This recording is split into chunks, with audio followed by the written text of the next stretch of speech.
2016 yılının Temmuz ayıydı. Akdeniz'in ortasında güneşli Malta adası, turistlerin neşe içinde denize girdiği, tatilin tadını çıkardığı bir dönemden geçiyordu. Ancak Malta polisinin o gün kayalıklardan indirdiği ceset torbası, adanın o ışıltılı manzarasının üzerine kara bir gölge gibi çöktü. Ölen kişi 17 yaşında hayat dolu bir Alman genciydi. İlk bakışta her şey trajik bir kaza gibi görünüyordu. Bir turist dikkatsizlik sonucu uçurumdan düşmüş ve hayatını kaybetmişti. Malta makamları dosyayı hızla kapatmaya hazırdı. Ancak sadece birkaç gün sonra Mike'ın cenazesi Almanya'ya gönderildiğinde Alman adli tıp uzmanları hayatlarının şokunu yaşayacaklardı. Mike'ın neredeyse hiç bozulmamış görünen vücudu masaya yatırıldığında tartı inanılmaz bir rakamı gösteriyordu. Sadece 16 kilogram. Mike yapılı ve atletik bir gençti. Nasıl olur da bir yetişkin vücudu bu ağırlığa düşebilirdi?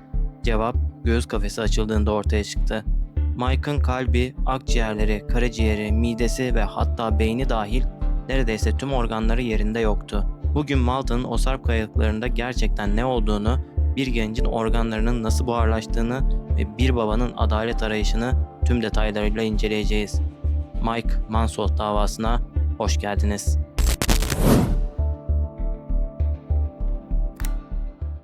Mike 20 Ağustos 1998'de Almanya'nın Oldenburg kentinde doğdu. Onu tanıyan herkesin ortak bir fikri vardı. Mike yerinde duramayan, hayatı ve macerayı seven bir gençti. Babası Bernd bir kuyumcuydu ve Mike ile aralarında çok özel bir bağ vardı. Mike henüz 5 yaşındayken babasıyla birlikte dünyayı dolaşmaya başlamış, denize ve keşfetmeye aşık olan bir çocuk olarak büyümüştü. Aynı zamanda çok başarılı bir öğrenciydi. Sınıfının en iyi derecesiyle mezun olduktan sonra Airbus firmasında eğitime başlamıştı. Hayatında her şey yolundaydı. Sevdiği bir kız arkadaşı, sadık dostları ve onu her koşulda destekleyen bir ailesi vardı. 2016 yılının Temmuz ayında Mike hayatında bir ilki gerçekleştirmeye karar verdi. Ailesi olmadan ilk kez tatile çıkacaktı. Hedefi ise kız arkadaşının dil kursu için bulduğu Malta adasıydı. Birkaç günü kız arkadaşıyla geçirdikten sonra kız arkadaşı Almanya'ya döndü. Mike ise adanın el değmemiş yerlerini keşfetmek, tırmanış yapmak ve bisiklete binmek için 5 gün daha kalmaya karar verdi. Özellikle bir yer onu çok heyecanlandırıyordu. Adanın en yüksek noktası olan Dingley Kayalıkları. 18 Temmuz sabahı Mike bir dağ bisikleti kiraladı. Hareket etmeden hemen önce kız arkadaşına neşeli bir sesli mesaj gönderdi. Mesajda şöyle diyordu. Tamam, şimdi bir bisiklet kiraladım ve bugün Malta'yı gezeceğim. Ama yollar o kadar dik ki bazı yerlerde bisikleti elimle taşımam gerekecek. Yine de bu benim için sportif bir meydan okuma ve bunu seviyorum. Bu Mike'ın dünya ile kurduğu son temastı. Akşam olduğunda Mike'tan haber çıkmadı. Ailesi önce telefonunu kaybetmiş olabileceğini veya şarjının bittiğini düşündü. Sonuçta Mike 17 yaşındaydı ve ıssız yerlerde geziyordu. Ancak 22 Temmuz'da Mike'ın uçağının Bremen havalimanına inmesi gereken saat geldiğinde ve Mike o uçaktan çıkmadığında ailesi için kabus başladı. Koltuğu boş kalmıştı. Mike asla uçağa binmemişti. Baba Bernd haberi alır almaz Malta'ya uçtu. Kendi imkanlarıyla, gönüllülerle ve polisle birlikte oğlunu aramaya başladı. Odak noktası Dingley kayalıklarıydı. Burası muazzam manzaralı ama bir o kadar tehlikeli, dik ve karmaşık bir bölgeydi. Aramaların üzerinden günler geçti ve nihayet 26 Temmuz sabahı saat 10 sularında bir ceset bulundu. Mike kayalıkların zirvesinden yaklaşık 30 metre aşağıda bir kaya yarığının içindeydi. Tuhaflıklar tam burada başlıyordu. Mike'ın bisikleti cesedinden birkaç metre yukarıda çalılığa takılmıştı. Ayakkabıları ve güneş gözlüğü ise cesetten daha uzakta bir yerde bulundu. Malta polisi için senaryo çok basitti. Genç çocuk bisikletiyle dengesini kaybetti, 30 metre aşağı yuvarlandı ve sırtı iki yerinden kırılarak orada can verdi. Ancak olay yerini gören hiç kimse bu kadar basit bir açıklamaya ikna olmamıştı. Mike gibi deneyimli biri ve tırmanış meraklısı nasıl olmuştu da o dümdüz yoldan aşağı düşmüştü ve daha önemlisi neden vücudunda bir düşüşün yaratacağı ağır travmalar yoktu. Mike'ın cansız bedeni Almanya Hannover'deki Adli Tıp Kurumu'na ulaştığında uzmanlar gözlerine inanamadı. Karşılarında 17 yaşında sporcu bir gencin vücudu değil, adeta içi boşaltılmış bir kabuk vardı. Mike'ın vücut ağırlığı sadece 16 kilograma düşmüştü. Bu bir yetişkin için biyolojik olarak imkansız bir durumdu. Ta ki vücudun içi açılana kadar. Alman doktorlar otopsiye başladığında korkunç gerçekle yüzleşti. Mike'ın vücudunda hayati organların neredeyse tamamı yoktu. Kalbi, akciğerleri, karaciğerleri, midesi, pankreası ve böbreklerinden biri. Hepsi buharlaşmıştı. En akıl olmaz olanı ise Mike'ın beyni de yerinde değildi. Malta'daki adli tıp uzmanları bu durumu açıklamak için dünya tıp tarihine geçecek kadar absürt iki iddia ortaya attı. İlk iddia hayvanlar yemesiydi. Güya adadaki vahşi hayvanlar veya fareler Mike'ın organlarını yemişti. Ancak Alman uzmanlar ceset üzerinde tek bir ısırık veya pençe izine rastlamadı. Bir hayvanın deriye zarar vermeden içerideki tüm organları tereyağından kıl çeker gibi ayıklaması mümkün değildi.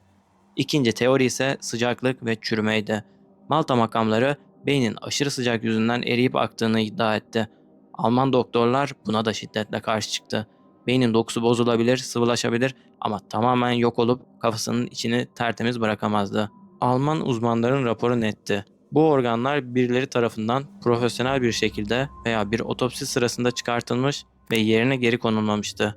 Ancak Malta'da bir cesetten organ çıkarmak için ailesinin izni gerekiyordu ve Mansholt ailesi asla böyle bir izin vermemişti. Trajediyi bir cinnet noktasına getiren şey ise Malta polisinin aileye verdiği yanlış bilgilerdi. Mike bulunduğu gün babasına oğlunun sırtının iki yerinden kırıldığını ve düşüşün anında ölüme yol açtığını söylemişti. Ancak Almanya'daki detaylı röntgende şok edici bir gerçek daha ortaya çıktı. Mike'ın vücudunda tek bir kemik bile kırılmamıştı. 30 metrelik bir uçurumdan düşen, dağ bisikleti kullanan birinin hiçbir kemiğinin kırılmaması fizik kurallarına aykırıydı. Bu bilgi Mike'ın oraya düşmediğini, belki de bırakıldığını veya başka bir şekilde öldüğünü gösteren en büyük kanıttı.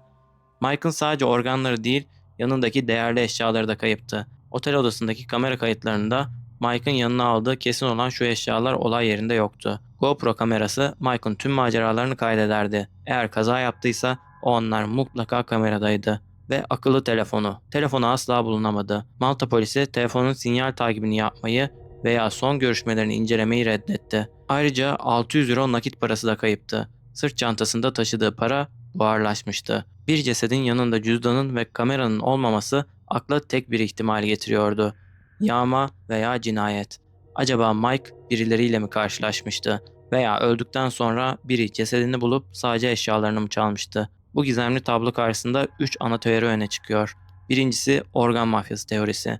İlk bakışta en mantıklı gelen bu olsa da uzmanlar buna pek ihtimal vermiyor.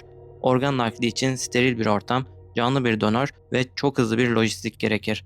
Kayalıklarda güneşin altında bekleyen bir cesetten organ çalmak tıbbi olarak mantıksızdır. İkincisi güneş çarpması ve hatalı otopsi. Babanın da üzerinde durduğu ihtimal bu. Mike aşırı sıcaktan güneş çarpması yaşadı. Dinlenmek için o kaya oyuğuna sığındı ve orada susuzluktan öldü. Eşyaları ise yoldan geçen biri tarafından çalındı. Malta'daki doktorlar ise otopsi yaparken organları çıkardılar ancak dikkatsizlik veya tıbbi bir hata yaptıkları için hayvanlar yedi yalanına başvurdular. Üçüncüsü ise o gün yalnız değildi teorisi.